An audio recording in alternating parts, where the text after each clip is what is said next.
Et je voulais fuir ce côté concurrence que certains collègues pouvaient avoir. Je voyais certains collègues marcher sur les autres pour gagner en promotion. Ça m'a beaucoup dérangé. Alors que c'était les premières fois que je rentrais dans un job. Moi, j'avais cette vision du travail dans l'informatique qui était la représentation qu'on en avait des GAFAM, tout ce qu'on voyait de chez Google, avec tout le monde qui était heureux, tout le monde vivait sur place, etc. Donc je voulais cette vie-là, en fait. C'était vraiment mon objectif. Et non, en fait, quand t'as fait 1, 2 boîtes, 3 boîtes, tu te dis non, mais en fait, il y a toujours ce collègue qui va essayer de remettre la faute sur toi pour pouvoir briller devant les autres. Il n'y avait pas cette entraide, ça m'a dérangé. Je me suis dit bon, bah, si tu te crois plus fort que les autres, fais-le toi-même, crée ta boîte et voilà, advienne que pourra. Exécuté par qui? Fabrice Florent. Bonjour, bonsoir, bon après-midi à toutes et à tous et bienvenue dans ce nouvel épisode d'Histoire d'argent. 3 vendredis par mois à partir de 6h du matin, on discute avec mes invités de leur rapport à l'argent. Comment le perçoivent-ils? Comment ils le gagnent? Comment ils le dépensent? Comment ils l'appréhendent? Tout simplement. Je suis Fabrice Florent, je produis des super podcasts d'interviews et de discussions. En tout cas, moi, je les trouve super et je crée des contenus. Je fais parler des pères de paternité, des mères de maternité, des gens de leur rapport au succès. Je prends des mecs entre 4 yeux pour leur parler de masculinité. Je fais causer des gens de leur rapport à l'argent et de plein d'autres thèmes que je vous invite à découvrir en allant sur mon site fabflorent.com, fabflorent.com.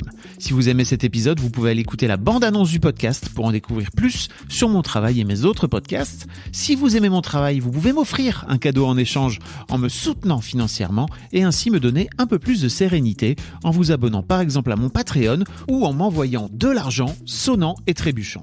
Allez dans les notes du podcast ou en allant sur fabflorent.com, fabflorent.com, donc vous y trouverez toutes les infos. Enfin, si vous aimez ce podcast, vous pouvez vous y abonner, mettre un chouette commentaire et 5 étoiles au podcast sur votre application de podcast préférée et surtout, partagez cet épisode et ce podcast autour de vous s'il vous a plu. Je suis sûr que vous connaissez des gens que mon travail pourrait intéresser. Vous pourrez également venir commenter avec mes auditrices et mes auditeurs chaque épisode directement sur mon Discord. Alors Discord, c'est un petit logiciel génial que je vous invite à découvrir, qu'il faut installer sur votre téléphone ou votre ordi. Vous pouvez également me suivre sur les différentes plateformes et réseaux sociaux. Vous pouvez vous abonner à ma newsletter et vous trouverez toutes ces infos pour me contacter dans les notes de cet épisode. Un grand merci d'avance et bonne écoute à vous. Je sais pas où tu vas m'emmener, mais j'ai tendance à vraiment livrer beaucoup de choses. Ok. Et je me suis dit, il y a une chose qui me fait peur. C'est de déranger les gens. Enfin, déranger les gens dans le sens où je risque de bousculer par rapport à ce que je peux dire, à ma perception des choses. Mais tu veux dire les auditeurs? Ouais. Ok. Tu vois, il y a des... Ok. Oh, j'ai vu dans ton regard. Jude. Ok. Donc Rudy vient de me dire qu'il avait peur de déranger les gens, mais je me dis, en fait, personne n'est obligé, on met pas le couteau sous la gorge de qui que ce soit pour écouter ce podcast. Oui, non, c'est vrai. T'as peur des commentaires, peut-être? Pas des commentaires. Les commentaires, c'est pas trop grave, mais en fait, ce qui me dérange dans ma manière des fois de... En fait, j'ai une vision des fois des choses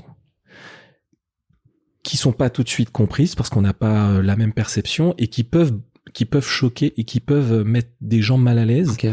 Et je déteste être cette personne qui est le gros relou qui te met mal à l'aise. C'était pas mon intention à la base en fait. Okay. Et souvent quand je parle d'argent, c'est beaucoup le cas quoi. Okay. Je vous enverrai une vidéo. Je vous mettrai dans les liens une vidéo de Jacques Salomé et je te l'enverrai aussi si tu veux, Rudy. Ok. Ouais. Où il explique ce principe d'écharpe. Je sais pas si tu m'as déjà entendu en parler. Non. Je trouve ça tellement intéressant parce que ça définit d'autres rapports aux gens et dans des relations, et surtout ça te permet de pouvoir avoir des relations authentiques. C'est-à-dire que en fait, il part du principe que tu vois, notre relation c'est une écharpe, et en fait on la tient, toi et moi, chacun de notre côté. D'accord. Et en gros, il dit, en fait, il faut que tu partes du principe que t'es responsable à 100% de tout ce que tu vas dire, ressentir de ton côté, et que t'es responsable à 0% de ce qui se passe de l'autre côté. De l'interprétation. Exactement. Okay. Et en fait, si l'autre fait ça exactement de la même façon de son côté, bah, en fait, tu finis par avoir des relations très authentiques avec les gens, et il n'y a pas d'autre façon d'être vrai. Oui, c'est juste sûr. de dire exactement ce que tu penses, à avec toujours bienveillance et de l'amour, et j'imagine que t'es comme ça. Ouais, bien sûr. Ça se sent, Bien ça sûr. se voit.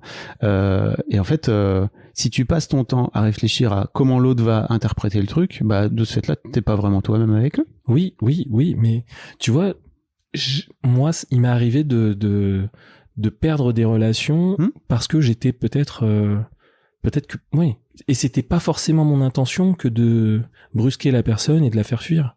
Voilà.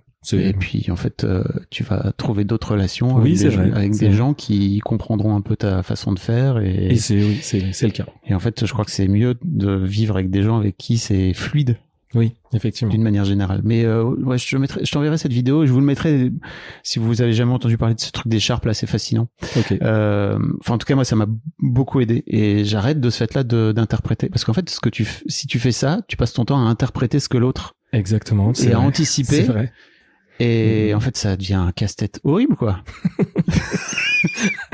Ok, bon, la psychanalyse commence. Non, mais en plus, c'est même pas psychanalyse, je suis juste en train de te parler de moi. Non, mais oui, tout moi, à fait. c'est mon chemin à moi. Et je me dis, mais en fait, vraiment, je m'embrouillais dans la tête parce que tu finis par faire attention à tout ce que tu dis. Exactement. À marcher sur des œufs surtout. C'est ça. Et en fait, bah, t'es plus vraiment toi-même. Bon, bah, je vais me lâcher. Bah, n'hésite pas. Et en fait, pars du principe que les gens qui écoutent ce podcast, déjà, je vous invite à venir sur mon Discord. Parce qu'il y a des commentaires derrière les. Je croyais que t'avais peur, tu vois, des commentaires sur le Discord. Non. Au contraire, Okay. Au contraire. Pour moi, sur le Discord, j'ai trouvé un lieu où tu un peu comme. Fais ma promo de mon Discord parce que j'aimerais que tous les gens viennent sur mon Discord. Je trouve que plus ça va, plus mon Discord est cool. Non, mais c'est ça. Ouais. Mais en fait, c'est que en fait, on arrive là, c'est drôle, c'est bienveillant, c'est même s'il y a 2-3 punchlines de temps en temps. Oui. On écoute tous finalement la même chose. On a tous des rapports différents et puis en fait c'est rempli de bienveillance et de tolérance, donc c'est plutôt agréable. Mon Discord c'est donc un logiciel que vous pouvez télécharger sur votre téléphone, sur votre ordinateur, ou vous pouvez l'ouvrir dans un navigateur. Et en fait, je vous mettrai le lien dans les notes, comme ça vous pouvez venir. Et en fait, il y a tous les épisodes pour vous pouvez venir commenter, mais aussi plein d'autres qu'on appelle des channels en fait vous pouvez venir discuter avec tout le monde, quoi. C'est ça, par centre d'intérêt, etc. J'aimerais bien commencer par une histoire. Cet épisode, que j'ai une histoire à raconter à propos de toi. Je t'en prie. Tu m'as envoyé un message vocal il y a quelques semaines. En plus, j'avais pas capté que c'était toi parce que tu t'étais déjà abonné à mon Patreon, etc. Mais tu m'avais envoyé un message sur mon WhatsApp Pro. Alors c'est pareil, je vous mettrai le lien aussi si vous voulez m'envoyer un message sur mon WhatsApp Pro pour me dire merci beaucoup. Enfin, tu vois, pour me remercier, etc. Ouais, tout à fait. Et de m'expliquer à quel point le podcast t'avait aidé dans ton rapport à l'argent, etc. Complètement. Et je reçois ça. Et en fait, c'est très drôle parce que je reçois ça en plus. Mais ça, je te l'ai pas raconté, hein, mais je reçois ça où c'est le moment où j'étais genre dans une sorte de retraite en train de réfléchir à ce que je voulais faire de mes projets, tu vois, dans l'année à venir et tout. Et en fait, je reçois ce message, et je me dis putain, je suis trop content. Premier truc qui me vient, c'est je suis trop content d'avoir pu t'aider. Deuxième truc qui vient, c'est mais en fait, qu'est-ce que j'y gagne moi? Et j'ai peut-être mis, je sais pas, un moment à me dire non, mais en fait, je vais lui dire bah en fait, si ça te plaît, n'hésite pas, envoie-moi des sous parce que c'est cool pour moi, ça me permet de pouvoir machin. Tu m'as envoyé, je vais le dire parce qu'en fait, je trouve ça intéressant d'en parler. Tu m'as envoyé 200 €. Ouais. Je t'avoue que moi, je m'attendais à 20, 30, et en fait 50 balles maxi dans ma tête, tu vois. D'accord. Ok. Et en fait, j'en ai pleuré. D'accord. Ok. Mais vraiment fort, hein. C'est-à-dire que ça a ouvert un truc en moi tellement fort quand j'ai reçu ces 200 €. Ok. Parce que je me suis dit, mais qu'est-ce qui faisait que t'attendais que 20 €? Ouais. Ça a ouvert un truc. Et moi, je vous dis, hein, moi, je fais ce podcast à la base pour régler mon problème avec l'argent. Hein. Donc, ça m'a ouvert un truc fou, en fait, parce que je me suis rendu compte que ça venait taper directement dans mon estime de moi. Et on va sans doute en parler. Exact. Non, mais. Et maintenant, ça va faire plus de 50 épisodes que je fais Histoire d'argent. Et en fait, je me rends compte à quel point tous les problèmes qu'on a en rapport avec l'argent viennent taper directement dans l'estime de nous-mêmes. Et en fait, je voulais te dire merci de vive voix parce que tu m'as vraiment aidé. Alors, effectivement, c'était trop cool les 200 €, mais en fait, c'est pas pour les 200 €. Non, mais je sais très bien. Parce que c'est vraiment sur ce truc de, ok, c'est dingue parce que déjà moi j'ai osé demander alors qu'en fait à la base j'étais juste en train de me dire ok, je suis trop content, je t'ai aidé et tout, c'est trop bien, mais en fait j'aimerais bien recevoir de l'argent en retour en fait. Ok, ouais, très bien. Et le fait d'avoir osé te demander, parce que pour moi c'est un vrai truc aussi d'avoir osé le faire. Ok. Ça m'a ouvert la tête en fait quand tu m'as donné en échange. Bah, j'en suis ravi. Merci beaucoup. Je suis content en tout cas que à mon tour j'ai pu te renvoyer l'ascenseur, parce que autant le podcast, quand moi je l'ai découvert, j'étais déjà moi vraiment j'étais à fond sur l'argent. Ok. À justement chercher des podcasts, et je suis tombé sur le tien. Et vraiment, comme tu dis, ça m'a ouvert la tête, vraiment. Christian Junot, premier épisode. Voilà, on renvoie toujours vers cet épisode-là, mais ça m'a ouvert la tête. Vraiment, il y a 2-3 punchlines qui étaient, qui moi, en fait, c'était ces mots-là que je voulais entendre. Et je vais te dire une chose sur le fait que tu m'aies demandé de l'argent. Les fameux 200 €, je me suis dit, zut, c'est peut-être pas assez. Tu vois ce que je veux te dire? Arrête, je vais rechialer. Non mais en fait, c'est pour t'expliquer moi mon rapport à l'argent. Ouais. C'est j'étais dans le remerciement. Je voulais pas trop en faire pour te remercier. Et en même temps, je pour pas être le relou de service, quoi. Et en même temps, je me dis, mais ça, c'est tellement plus, voilà, ça mérite d'être Incroyable. Voilà. Je sais pas quoi te dire, mais en tout cas, moi, c'est autant que j'ai fait énormément de recherches sur l'argent, sur le développement personnel, sur toutes ces choses-là. C'est le seul podcast qui, chaque semaine, je suis là, j'attends, la semaine elle passe, il y a rien. Et j'en ai limite marre des autres podcasts, parce que c'est toujours, et je sais que t'as un podcast sur Histoire de succès, ouais. mais voilà, toujours nous ramener des gens qui ont déjà bien réussi, qui ont des success stories incroyables. Ça fait rêver, mais ça c'est un peu trop Instagrammé, un peu trop. Voilà, j'avais besoin d'authenticité, et surtout, j'ai eu les deux pôles. On a des gens qui sont dans une extrême, dans un rapport à l'argent qui est complètement différent, déstructuré des autres, et ça m'a permis moi de me calmer. Ok. Parce que j'étais vraiment affolé par l'argent, c'était ma plus grande peur. Et d'entendre des gens richissimes passer avec toi et de les écouter avoir peur, ou d'autres qui ont eu des familles richissimes mais qui n'ont même pas 5 balles en poche. Tu vois? Lise, coucou. Ah non, mais waouh, c'était et vraiment c'était instantané. J'ai soufflé à ce moment-là, c'est waouh, incroyable. On a une autre vision du monde, alors que moi je cours derrière l'argent tous les jours. Yes. Et là j'ai pu me dire, ok, bon, qu'est-ce qu'on fait maintenant? C'est quoi l'étape d'après? Enfin voilà, merci pour ça. Ben, merci. En fait, je te rends merci, parce que vraiment, je te dis, ça, t'as contribué vraiment à m'ouvrir un truc, quoi. Donc, okay. C'est génial. Merci beaucoup.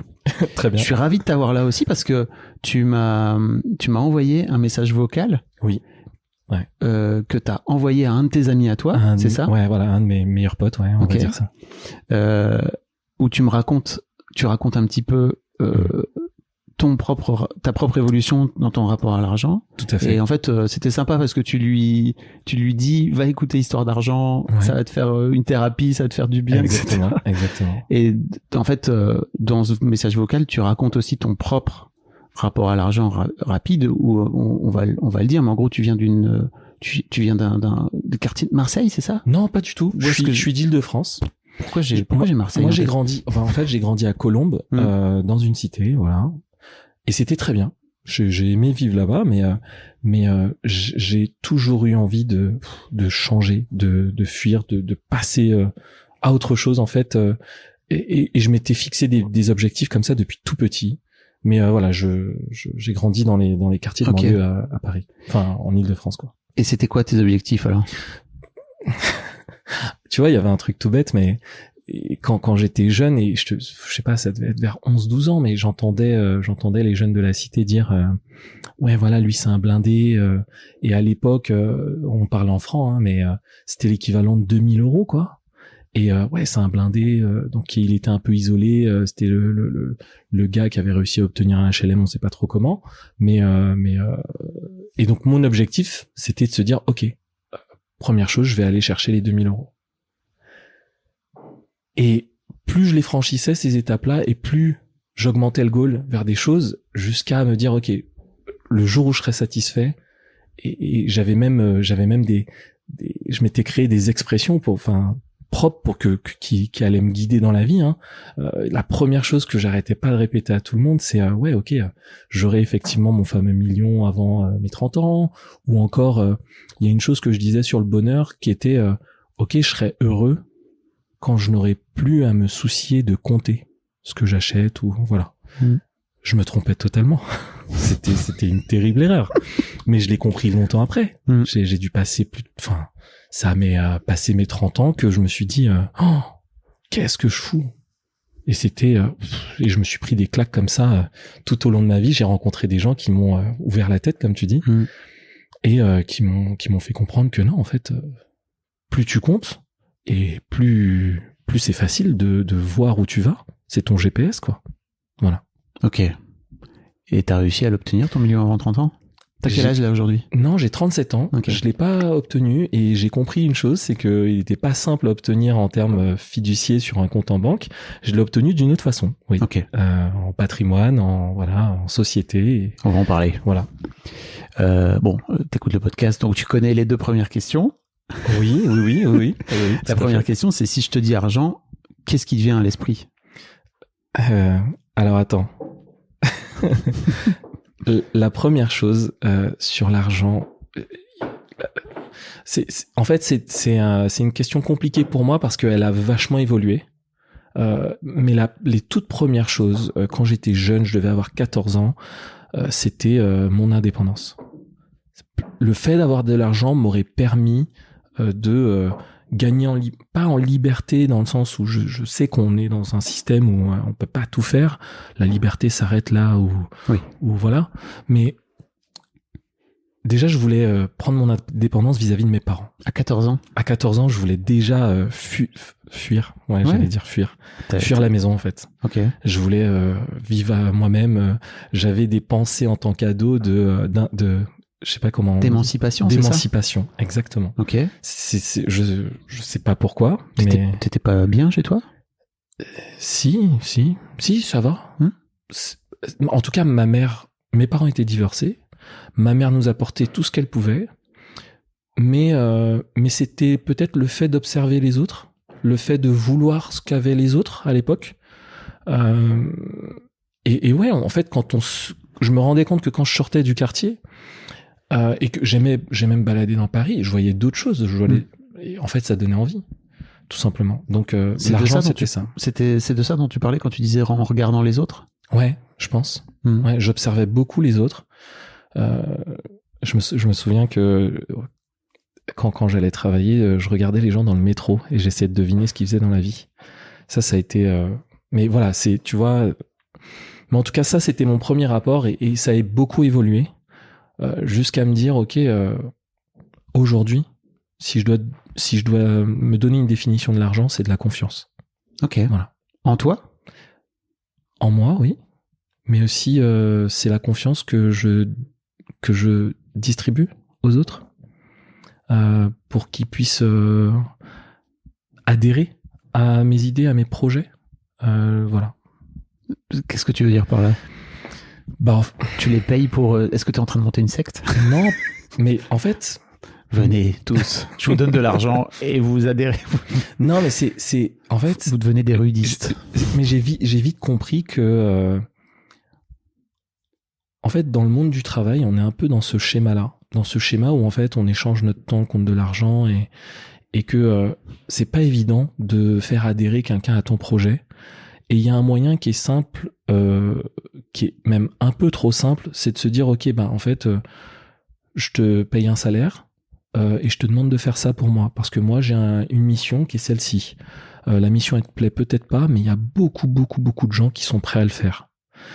Ça me dérange, hein. C'est-à-dire que la plupart des gens qui m'entourent sont des gens qui partagent la même vision que moi et j'en suis content. Mais tu vois, la difficulté, moi, dans mes business et dans ce que je fais, c'est que justement, c'est très difficile de trouver les gens qui sont prêts à suivre tes idées, pas forcément que pour l'argent. Quand tu les as, faut vachement les chouchouter, entre guillemets, pour qu'ils puissent garder cette petite flamme qu'ils avaient. Et c'est ce que j'ai fait ces dernières années, et j'en suis arrivé à un moment où j'en ai un peu marre de continuer à faire ça, parce que j'ai pris quelques claques ces derniers temps. Voilà. Alors j'ai pas tout compris, mais en gros, ce que tu te dis, c'est que quand t'as trouvé des gens avec qui c'est cool de travailler, en fait, t'as envie de les rémunérer le mieux possible et de leur donner de l'argent. Exactement. Pour qu'ils puissent continuer à vouloir bosser avec toi, en fait. C'est exactement ça. C'est exactement ça. C'est ce qui se passe la plupart du temps. Je les valorise. Ils se sentent effectivement valorisés, ils me le renvoient, et je leur renvoie encore une fois, et c'est un jeu comme ça Et tu le fais avec de l'argent ou t'as d'autres moyens? Non, bien sûr, il y a d'autres moyens. Quand je te dis la confiance, c'est que l'argent, c'est vraiment un outil, et c'est pas que l'argent, hein, c'est tout le contrat que tu peux faire. Voilà, quand quelqu'un me réclame un CDI, il y a un rapport de confiance qui doit s'établir entre nous deux, même si en fait il y a un devoir hiérarchique. Enfin, il y a un truc qui s'installe hiérarchique, mais en fait la première chose qui est faite, c'est ce contrat de confiance. Merci Darty.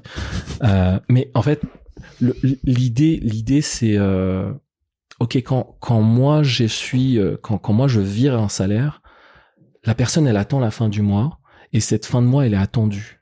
Si jamais moi mon premier rôle en tant que dirigeant d'entreprise, c'est ça, c'est de m'occuper de faire ce salaire et de le virer à temps, parce que il compte sur moi, et en échange en fait il me le renvoie des fois fois 1000.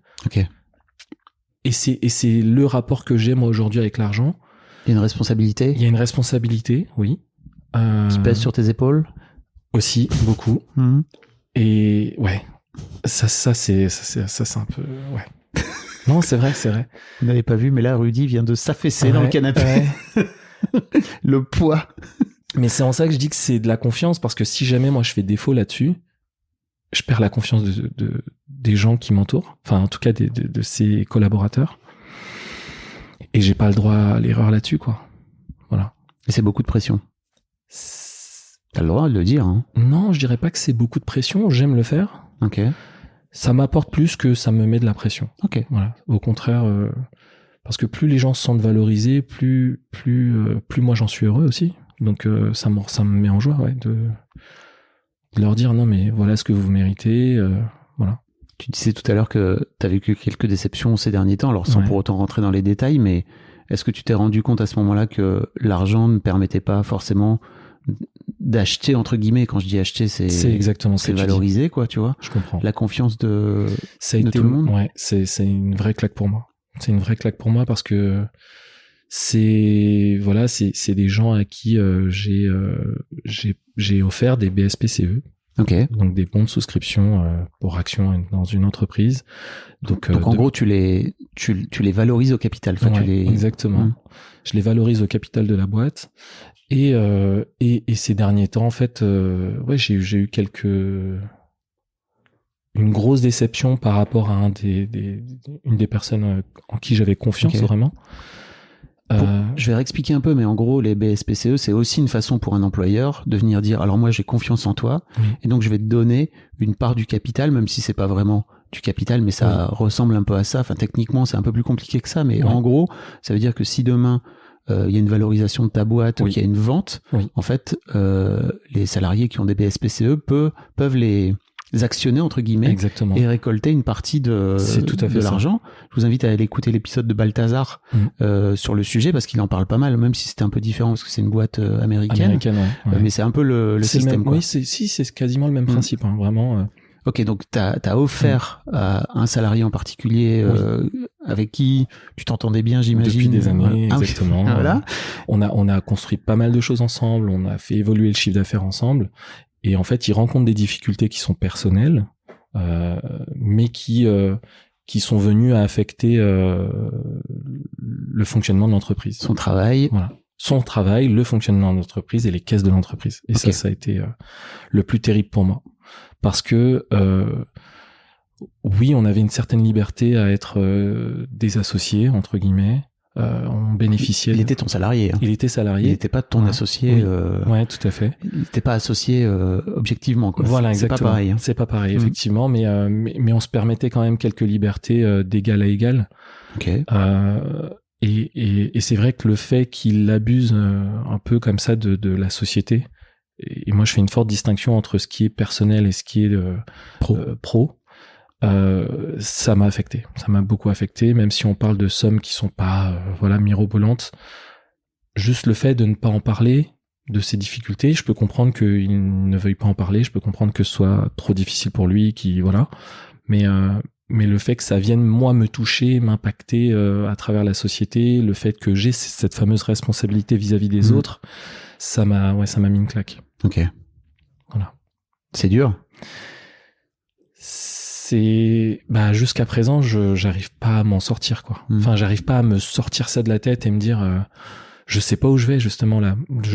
Autant chaque année, j'étais capable de dire à tout le monde OK, objectif cette année, on va là, on va faire ci, on va s'éclater, on va tous partir en séminaire, on va faire telle et telle chose. Vous allez voir, on va recruter tant de personnes.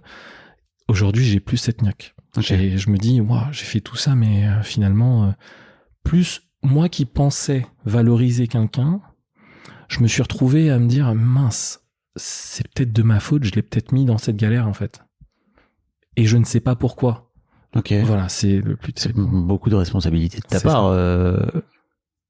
Il a, tu vois, si on revient à cette histoire d'écharpe, il a aussi sa responsabilité lui à son bout de l'écharpe. Oui. Ouais, tout à fait. Effectivement. Non mais oui. Il n'y a pas que toi dans une relation. Oui, bien sûr. Et 50-50, hein. C'est vrai. Non, mais c'est vrai. Ok. Il faut que je travaille là-dessus. Parce que tu portes beaucoup. Ouais. La responsabilité de tout, c'est ça? En fait, en tant que dirigeant d'entreprise, quand je dis dirigeant d'entreprise, tu vois, j'ai deux visions de la chose. J'ai ce fameux truc où t'as tous les employés qui se mettent à parler du patron en mal. Ouais, c'est lui qui se gave, c'est nous nous les salariés on fait le travail et lui il en récolte les lauriers et pourtant ils sont toujours là, ils travaillent toujours pour la même personne et c'est un management parfois qui n'aime pas, qui est plutôt directif, plutôt voilà. Et moi très tôt ça a été un management paternaliste, on est tous égaux. En fait j'avais cette utopie de me dire je vais créer cette entreprise de demain un peu comme les GAFAM le font où il y a pas de niveau, tu peux venir me parler à n'importe quel moment et j'imagine que mademoiselle était sur le même niveau. Mais à la fin c'était moi le boss. Oui. Ouais. Et c'est ça en fait. Et ces responsabilités de boss, c'est vrai que parfois t'as envie de lâcher les rênes et de te dire bon, ok, autopilote, let's go. C'est ce que j'essaie de faire. Ces dernières années, j'ai beaucoup délégué et j'ai des gens que je valorise comme ça en déléguant certaines tâches. Mais il y a quand même des décisions que tu dois prendre. Toujours. Et il y a que toi qui peux les prendre. Toujours. Et ça, c'est de l'argent qui est en jeu, des risques que tu prends vis-à-vis des gens qui ont confiance en toi. Tu leur as promis entre guillemets des choses en signant des contrats avec eux, en leur disant venez dans l'aventure avec moi. C'est pareil, ça, c'est eux aussi qui ont décidé de signer. Hein. Il n'y a pas que toi qui as signé. Oui, c'est vrai. Non, mais oui. Ouais, mais et leur signature aussi, on va du contrat. Ouais, mais je me sens la responsabilité de me dire, ok, mais bon, tu m'as fait confiance, tu es prêt à suivre l'aventure avec moi, donc let's go. Ouais. Je vais te sécuriser entre guillemets avec plein de subterfuges comme le CDI. Enfin, tu vois, moi j'en parle très mal. Ouais, j'en parle très mal, mais voilà, mais en tout cas voilà, c'est voilà qui je suis. Ok. Et en fait, c'est un peu dur pour toi de te rendre compte que en fait à la fin c'est toi le boss et que il faut y aller quoi, tu vois, il faut prendre des décisions qui concernent l'argent.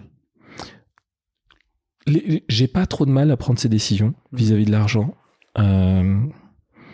Mais ce qui me fait, en fait, là où, en fait, la responsabilité que j'ai, je la prends volontiers, mais j'aimais la partager. Voilà. Okay. Et je dis j'aimais au passé parce que j'avais réussi à faire en sorte qu'on soit plusieurs à décider.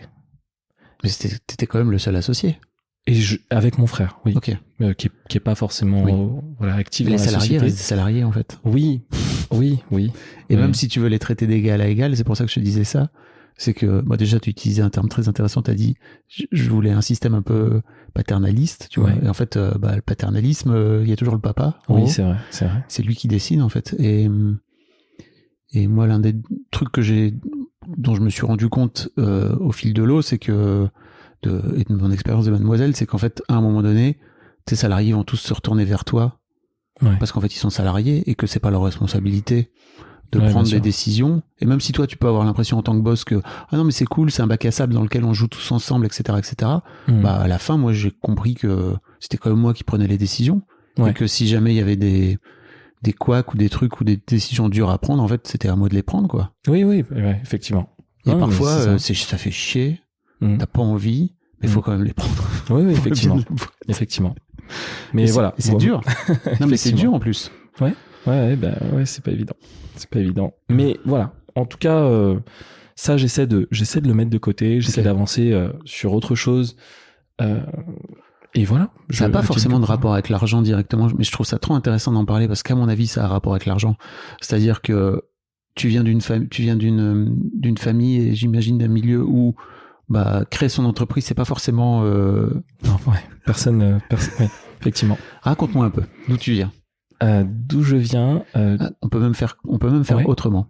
On peut enchaîner sur la deuxième question. Est-ce que tu peux me raconter l'un de tes premiers souvenirs en rapport avec l'argent? Alors, on était sur le marché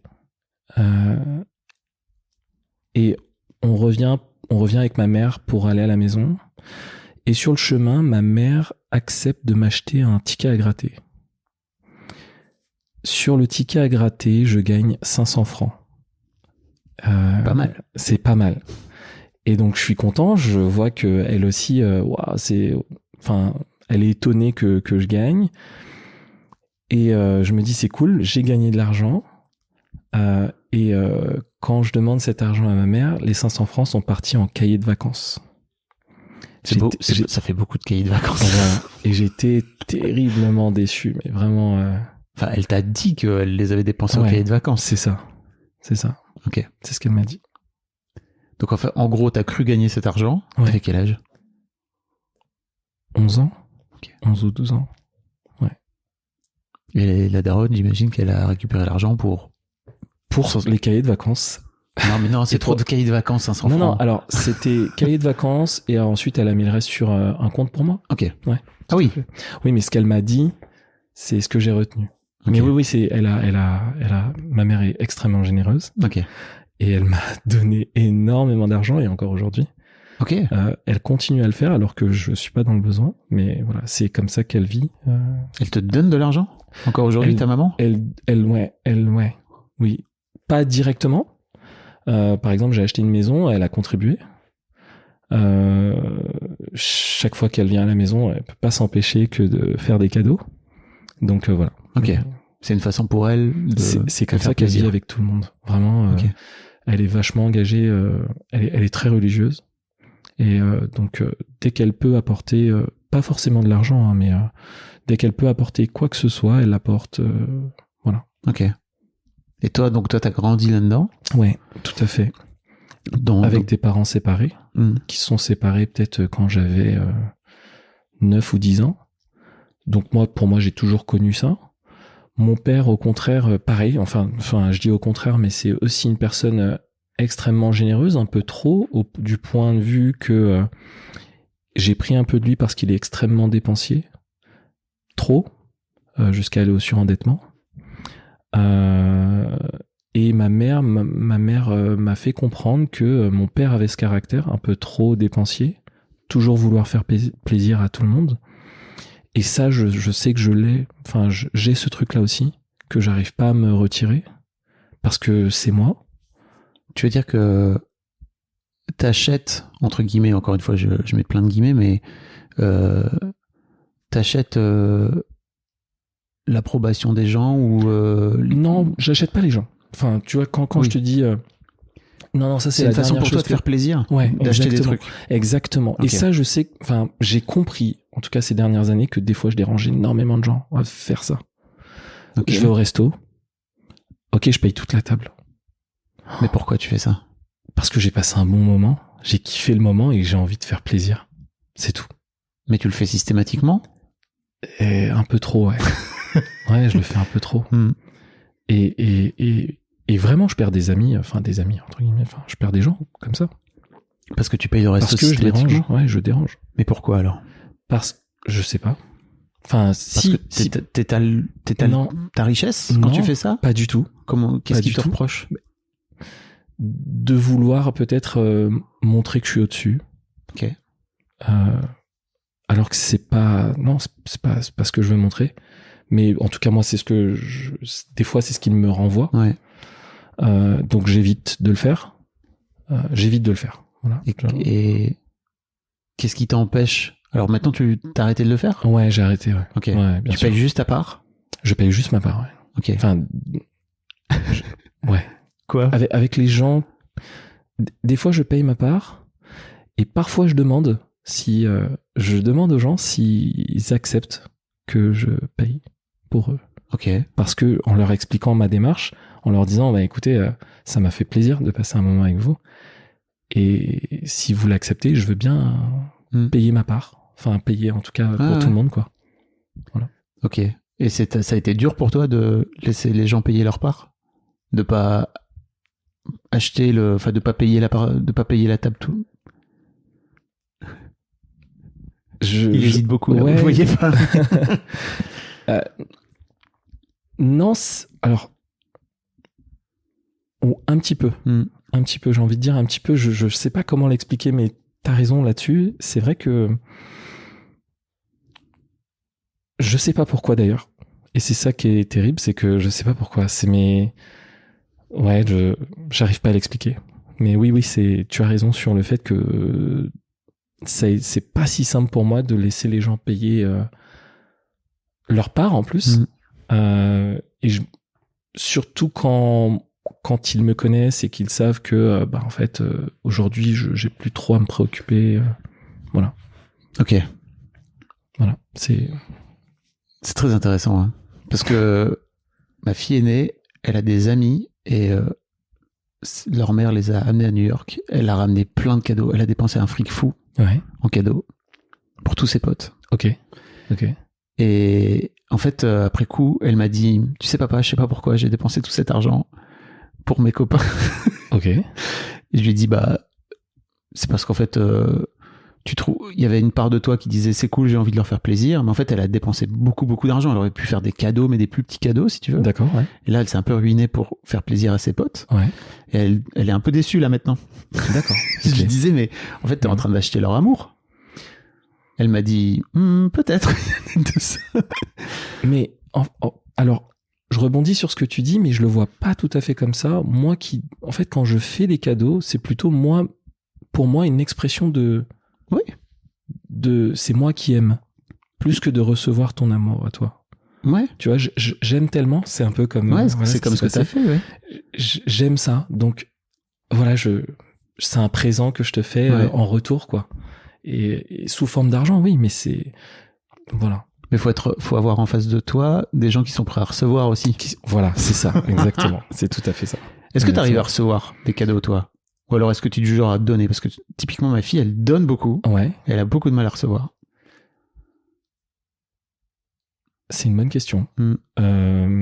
Mais je pense que je peux recevoir, ouais. Je pense que je peux recevoir. T'es pas sûr? Ouais, non, si. Normalement, tu le sais. Si tu sais que... Tu vois.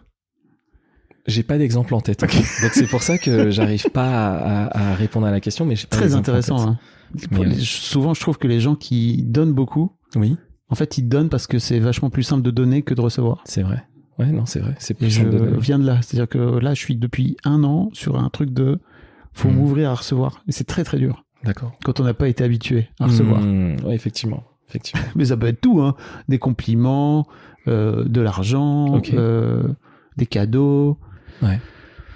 Ouais, effectivement. Qu'on te paye la bouffe, tu vois. Ça, j'ai pas de problème avec ça. Okay. J'ai pas de problème avec au contraire, tu vois, pour moi, Le resto, au contraire, j'ai des amis avec qui c'est tout le temps le jeu comme ça, à qui va payer le plus vite et Ah oui.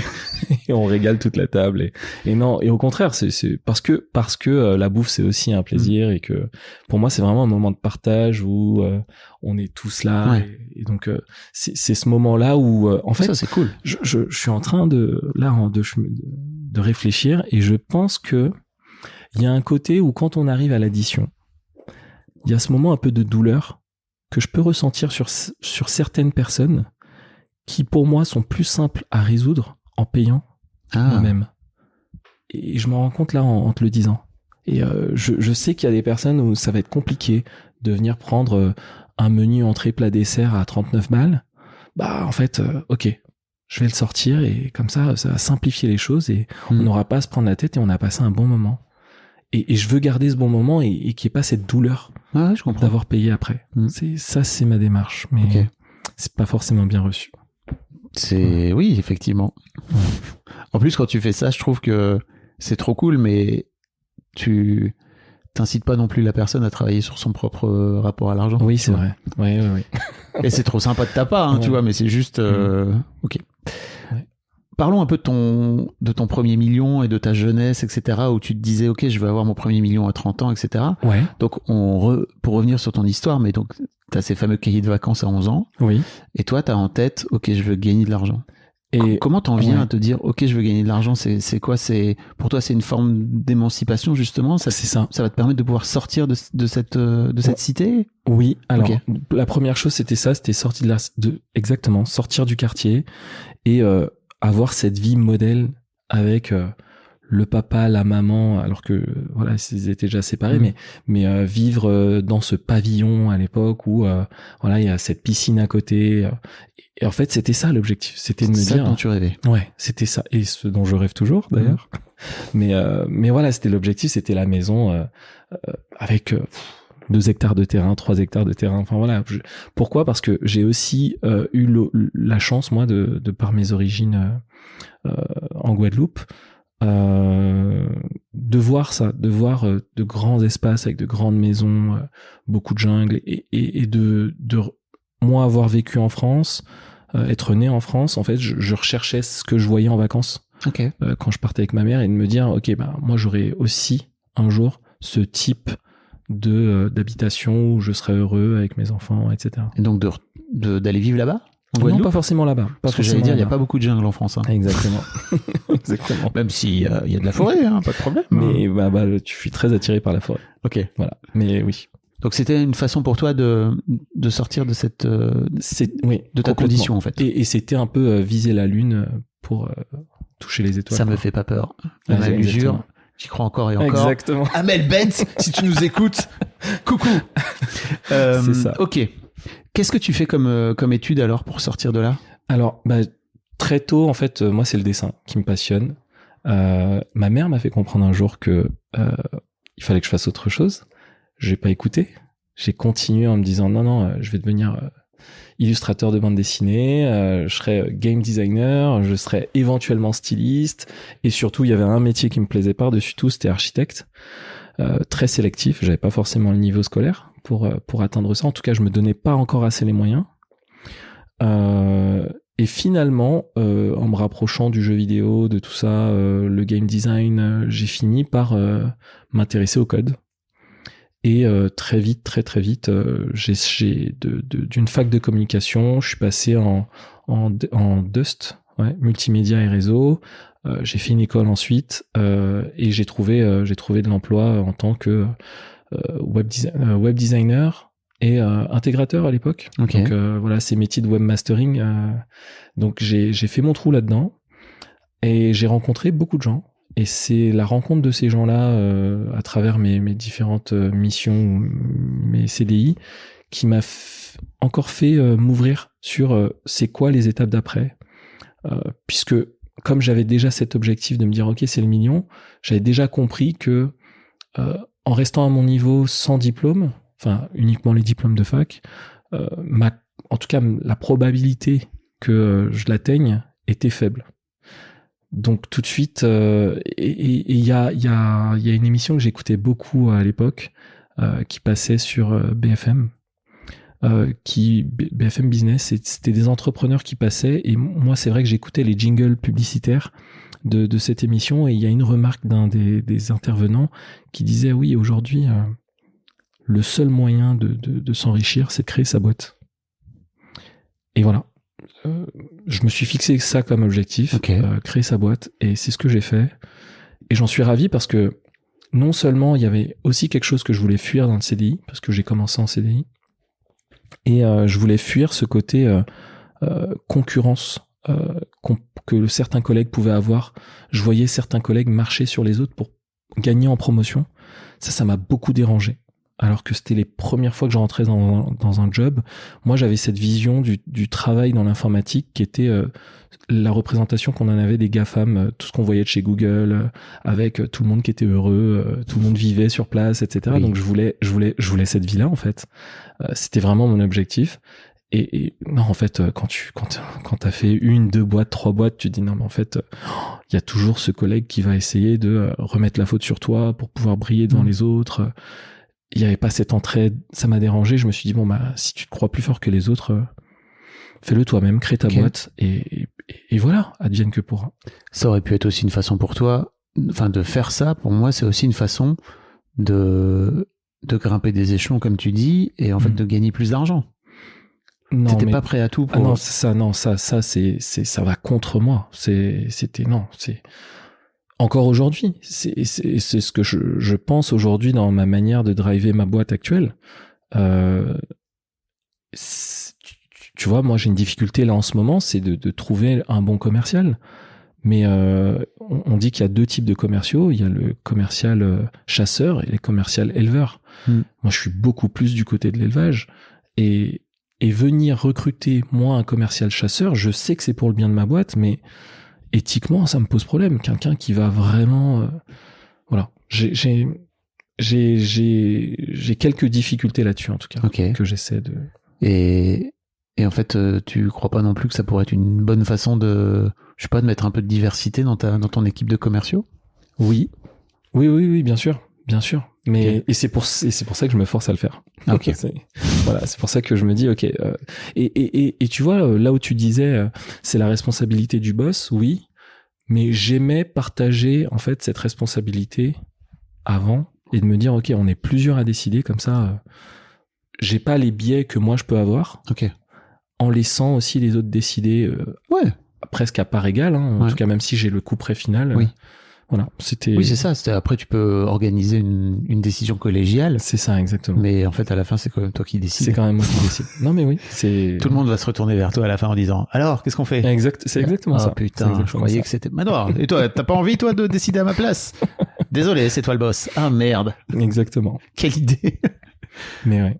Ok, donc aujourd'hui, t'as créé ta boîte il y a combien de temps? Il y a 11 ans. Ok. Il y a 11 ans, dans l'informatique. Donc ta boîte, elle est pérenne, là. Ouais, elle est pérenne. Ouais. Alors... T'as combien de salariés? On est 7 salariés et j'ai 3 freelances avec moi. Elle est pérenne, mais je suis toujours encore peu heureux de ce qui pourrait advenir demain. Je me dis pourtant nos jobs, enfin on n'a pas de difficulté à trouver du travail, mais je me dis si j'ai quelqu'un qui sort d'une mission chez un de mes clients, il faut vite que je lui garantisse de retrouver un emploi dans les minimum 2 mois.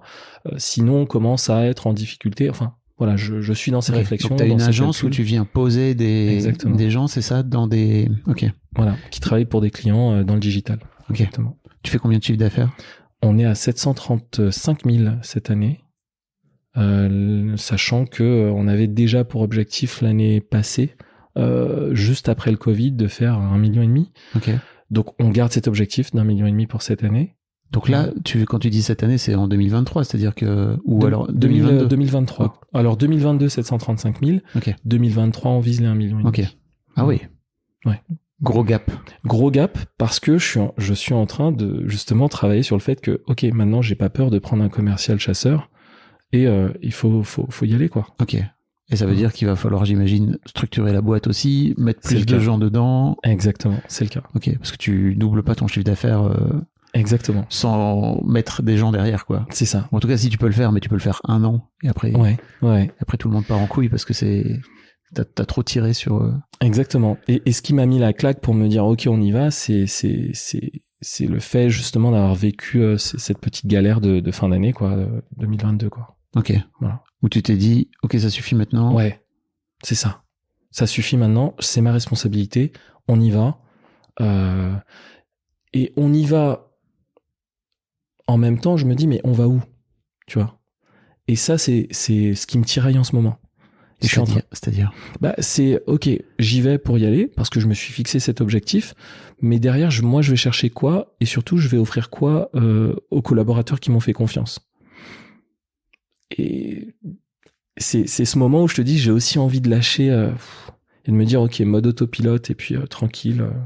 Bah tu peux pas mettre en mode autopilote si t'as décidé de doubler ton chiffre. Hein. C'est voilà, donc c'est en à un moment donné voilà. il faut choisir. Exactement, mais c'est au fond de moi, j'ai envie de me mettre en autopilote. Ok. Et je ne peux pas. Et je me dis, ok, bah, let's go. On va chercher ce million et demi. Ah ouais. Mais c'est un peu, tu le fais contre toi, alors? Je le fais un peu contre moi. Mais alors pourquoi? Parce que je me dis que peut-être arrivé là-bas, je pourrais me mettre en autopilote. Je te vois lever les yeux. J'ai pas levé les yeux, j'ai juste dit. Je sais pas si c'est si simple. Ouais, bah ouais. Ça me renvoie à ce que, je sais pas si tu te souviens, Sébastien disait. Sébastien Lucas, donc, qui a vendu sa boîte, donc vous pouvez remonter, vous cherchez un Sébastien dans le flux, là, il a vendu sa boîte. Il dit pas exactement combien, mais pour une somme à 8 chiffres, donc on sait que c'est plus de 10 millions d'euros. Donc c'est beaucoup d'argent. Ouais. Il a récupéré il a récupéré dans sa poche plus de 10 millions d'euros. Donc c'est beaucoup, beaucoup d'argent. Et comme il dit. Ouais, il y a rien derrière la montagne. La colline de l'argent. C'est ça. Il se passe rien. Exactement. Mais c'est vrai qu'on peut avoir la sensation que, ok, j'ai des problèmes, j'ai des soucis, etc.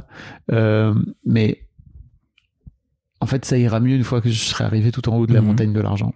Bah, je suis dans cette réflexion de me dire, ok, mais en fait, j'ai déjà beaucoup de choses. Je suis heureux. Globalement, dans ma vie, je suis vraiment heureux. J'ai tout ce que je veux. J'ai 2 enfants. Je suis pas marié, je suis pacsé, mais ça se passe super bien avec ma compagne. Qu'est-ce qui t'a donné envie alors d'aller doubler ton chiffre? C'est un gros challenge. C'est déjà grâce à ça. Enfin, c'est déjà grâce à l'entreprise que j'ai. Enfin, je parle pas de ma famille, mais en tout cas, mon patrimoine actuel, tout ce que j'ai pu construire pour pouvoir aussi préparer ma retraite, j'en suis très fier. Et c'est grâce à la structuration d'entreprise la création d'entreprise que j'ai faite. Maintenant, aller plus loin, ça nous mettrait peut-être dans un confort supplémentaire. Mais en même temps, je me dis, mais à quoi bon? Enfin, j'ai déjà ça, j'ai qu'à en profiter, mais en même temps, j'ai toujours peur de me dire, ouais, mais est-ce que je vais pas reculer? Tu vois, est-ce que y a pas une crise qui va arriver, qui va me mettre dans une difficulté où je vais devoir parer à ce genre d'éventualité? Voilà, je suis. Et si demain tu dois reculer? Ouais, je sais que je le referai. Peut-être différemment, mais je le referai. Non, mais ça serait si grave pour toi de reculer? Ah oui, ouais. Non. Ça dépend ce qu'on entend par reculer, mais par exemple, il est inconcevable que je retourne dans les quartiers dans lesquels j'ai grandi. Ouais, c'est pour moi, ça sera un échec. Ah oui, terrible. Ah oui, vraiment, j'ai aimé grandir là. Je suis content de l'avoir vécu. J'ai appris énormément de choses, énormément de valeurs, beaucoup plus que quand, par exemple, j'ai franchi ces échelons et je me rappelle de voisinage, de conflits de voisinage que j'ai pu avoir plus tard là dans ma vie d'adulte, qui ne se serait jamais passé dans les quartiers dans lesquels j'ai grandi et qui avaient des valeurs complètement différentes. Mais c'est trop difficile. Il y a trop, c'est pas facile au quotidien, même s'il y a beaucoup d'entraide.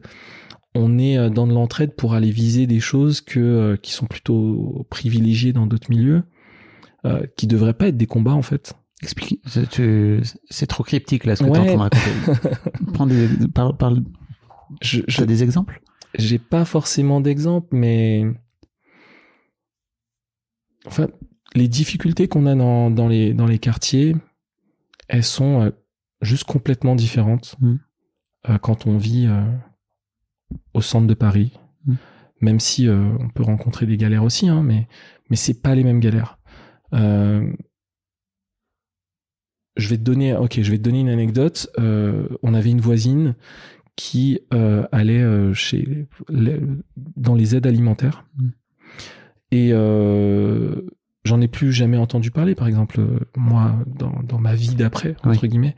Et pourtant, je vois la difficulté qu'elle avait et je comprends pourquoi est-ce qu'elle s'était mise elle-même dans cette difficulté. Hein. Et c'est ça peut-être qui me dérange, c'est que je me dis, mais en fait, il ne cherche pas à s'en sortir et j'ai peut-être pas envie d'y retourner. Parce que t'es finalement entraîné dans ce truc où, ok, t'as envie, mais en même temps, t'as pas envie. Enfin. Ah ouais, à ce point-là, tu le perçois comme ça. Moi, je le vois comme ça. Et tu crois pas que c'est, en fait, t'as envie, mais il y a rien qui fait que. Si, mais l'environnement ne t'aide pas non plus. Enfin, tu vois, il y a rien qui. L'environnement ne t'aide pas, ça, c'est sûr. Mais en France, on a quand même la chance. Et en fait, je me prends en exemple des fois pour ça, peut-être à tort, hein, mais je me dis, waouh, j'ai eu envie, je l'ai fait, et donc des fois à tort, hein, c'est bien à tort ce que je dis, mais pourquoi les autres n'y arrivent pas? Bah oui. Et oui, c'est vrai, on n'est pas tous fait pareil. Il faut jamais se comparer, ça, je déteste me comparer, mais oui, il y a des gens qui ont plus de difficultés. Mais des fois, je me dis, c'est pas si loin, tu peux y aller, fais cet effort, tu verras, il n'y a pas grand-chose à faire, quoi. Et ça peut peut-être tout changer, ou peut-être rien du tout, mais fais-le au moins, essaye. Et il y a très peu de gens qui essayent. Ok. Voilà. Tu as une forme un peu d'intolérance aussi par rapport aux gens qui... Ou tes amis d'enfance, je sais pas, tu vois. Très bien. Prenons l'exemple de mes amis d'enfance. Aujourd'hui, je me dis, mais on a grandi, on a fait la même chose, on a eu envie de la même chose, puisque quand on est en bas, on a envie de la même chose, c'est de monter. Et quand je vois leurs difficultés aujourd'hui, je me dis, mais pourquoi est-ce que tu veux pas essayer que je te lance une perche? Non, en fait, la perche, elle est lancée, mais ils veulent pas la saisir. Donc c'est pas grave. C'est peut-être pas par moi que tu veux le faire, mais c'est de saisir des perches dans ta vie. Ils le font pas. Bon, ok. Du coup, j'ai plus trop envie d'aller dans ces trucs-là, puisque moi, je sais que j'aurais saisi l'opportunité. Ok. Tu l'as mal vécu, toi? De leur lancer des perches et qu'ils les attrapent pas? Ouais. Ouais, ça m'a... Ouais, bien sûr. J'ai arrêté d'ailleurs de lancer des perches. Définitivement. Et tu crois que ça leur vient d'où? Du fait qu'ils veulent pas saisir ta perche? Je sais pas. Je sais pas. Tu en as jamais parlé? Non, parce que alors, je prends l'exemple d'un ami. Au contraire, en fait, les rares fois où on a exprimé ça, le fait que on était là pour s'entraider, etc. On a fini par s'embrouiller. Donc, je laissais tomber. Qu'est-ce qu'il te reprochait?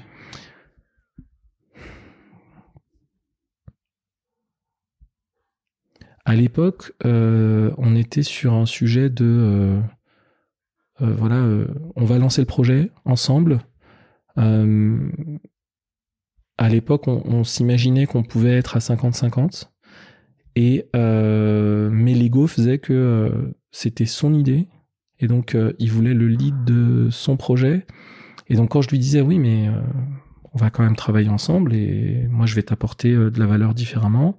Et à partir de ce moment-là, oui, en fait, ça lui a pas plu, et il s'est dit non, mais en fait, c'est pas toi qui as émis l'idée, donc voilà, c'est mon projet, et je vais y aller tout seul. Ok.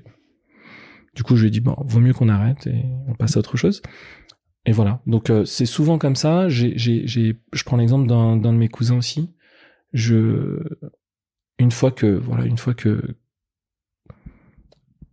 avait avancé en fait dans nos vies respectives, je lui ai dit écoute, moi j'ai fait ci, j'ai fait ça, j'en suis arrivé à ce niveau-là, c'est plutôt cool, et on s'était fixé plus jeune ensemble, on s'était dit en fait faudrait qu'on atteigne ce niveau-là, et je suis revenu vers lui et je lui ai dit je pense que j'y suis arrivé, regarde.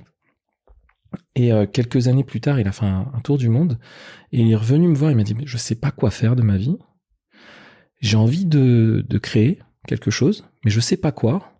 Là, en ce moment, je suis en pleine Amazonie. Je vois des pharmacies à ciel ouvert grâce aux plantes, etc.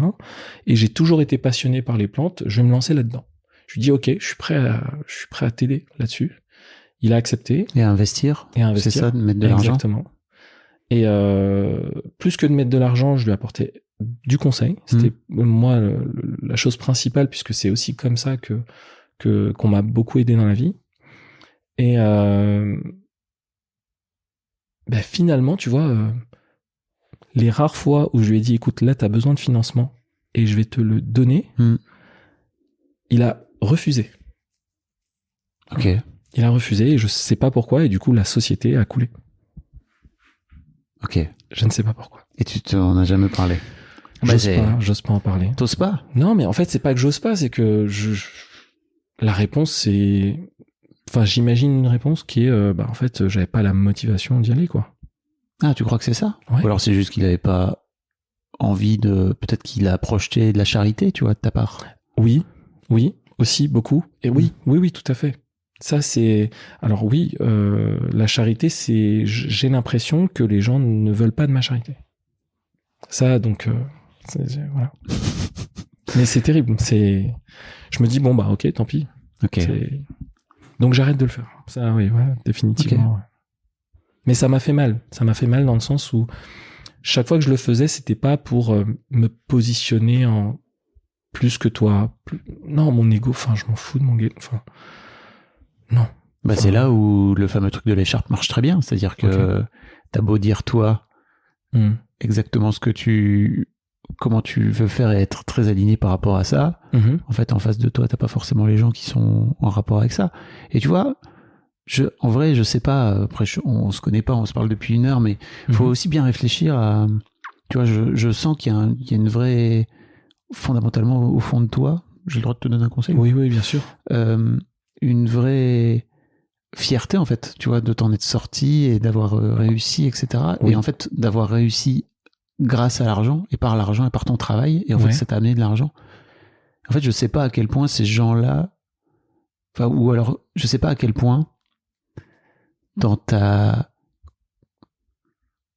c'est aussi une façon pour toi de venir rendre, tu vois, mais il y a aussi peut-être de l'ego derrière. Oui.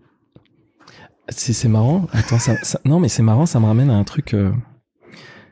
J'ai toujours parlé d'argent, librement, vraiment, avec tout le monde, parfois même en dérangeant, et parfois je me rendais pas compte que je dérangeais, donc j'avais cette facilité à parler d'argent.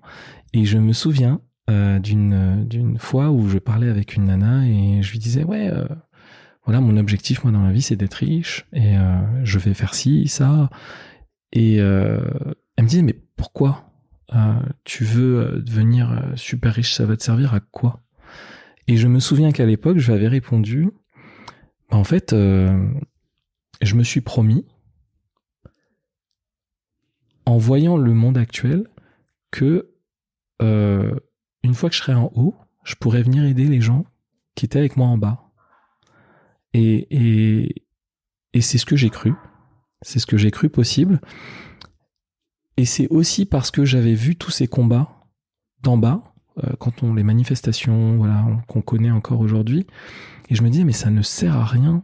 Il n'y a rien qui avance. La politique, j'ai pas l'impression que...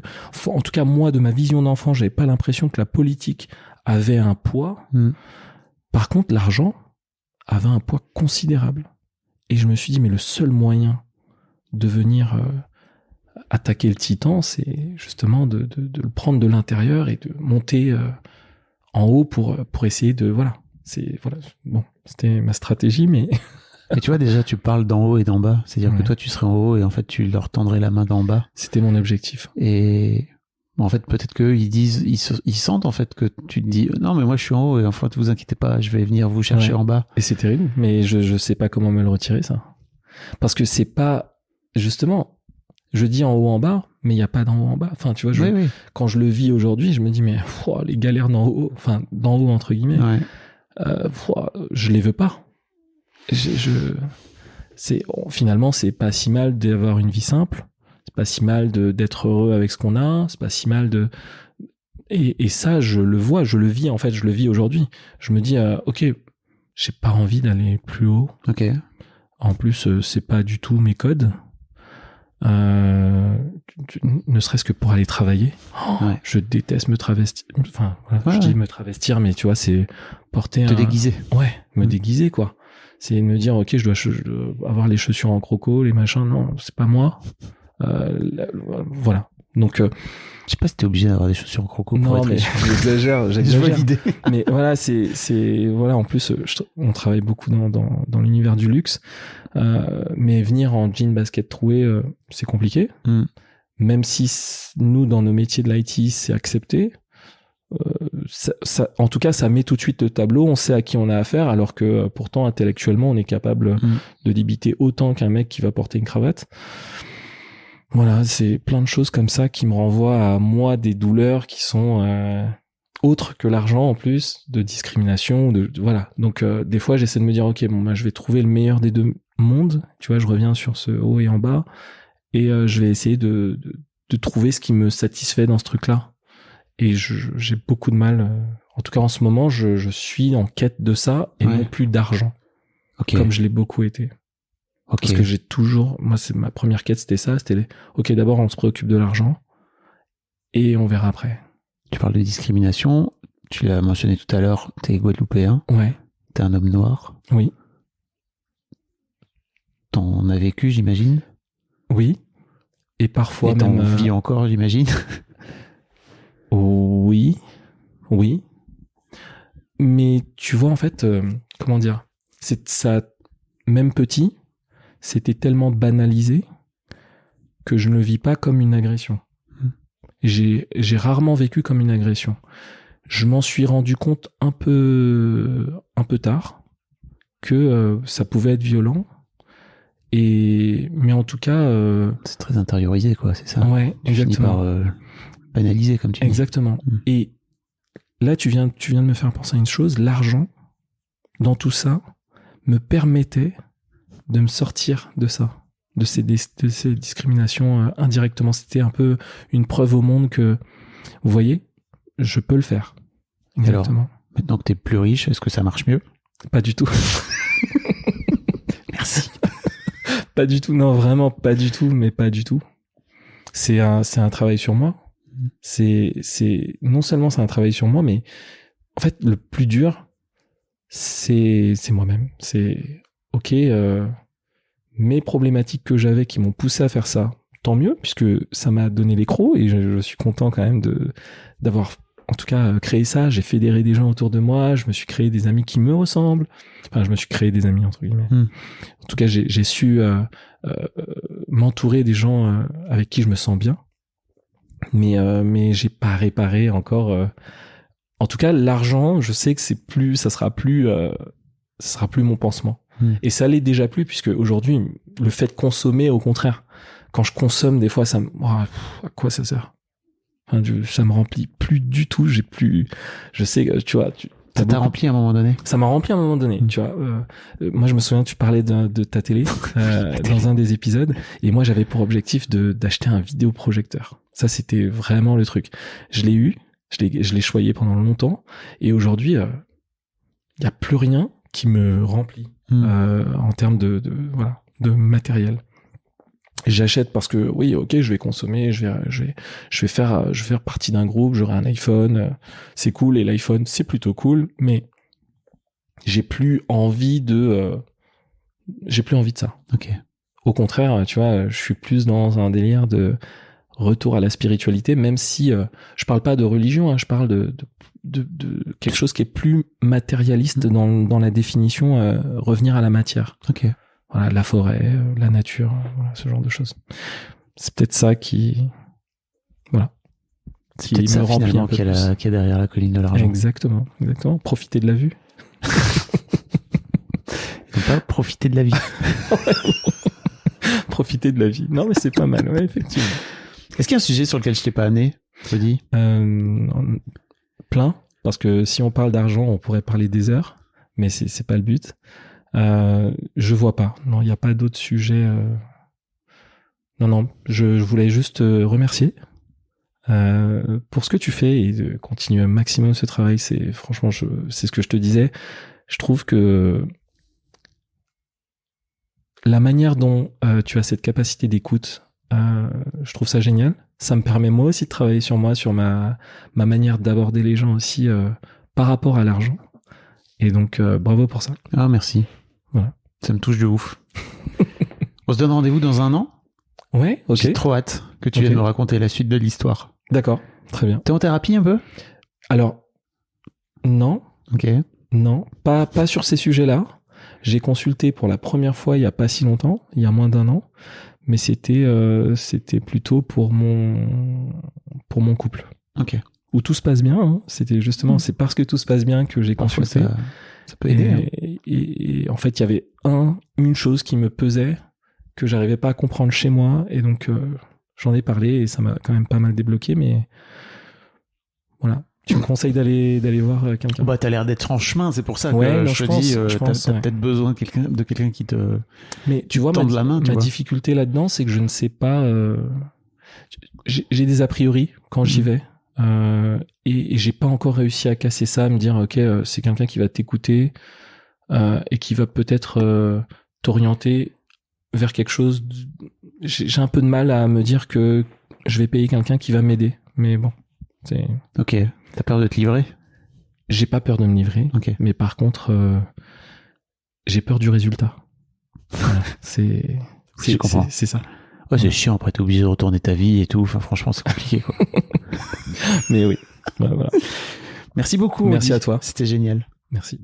Un grand merci à vous d'avoir écouté jusqu'au bout. Pensez à rejoindre le serveur Discord pour venir commenter avec le reste de ma commu. Je vous trouverai tous les liens dans les notes de cet épisode. Et si mon travail vous plaît, je vous rappelle que vous pouvez m'offrir en échange un peu de sérénité en vous abonnant à mon Patreon ou en m'envoyant de l'argent en vous munissant de votre CB. Vous trouverez tous les liens dans les notes de cet épisode également. Bonne fin de journée et j'espère à très bientôt pour un nouvel épisode de podcast.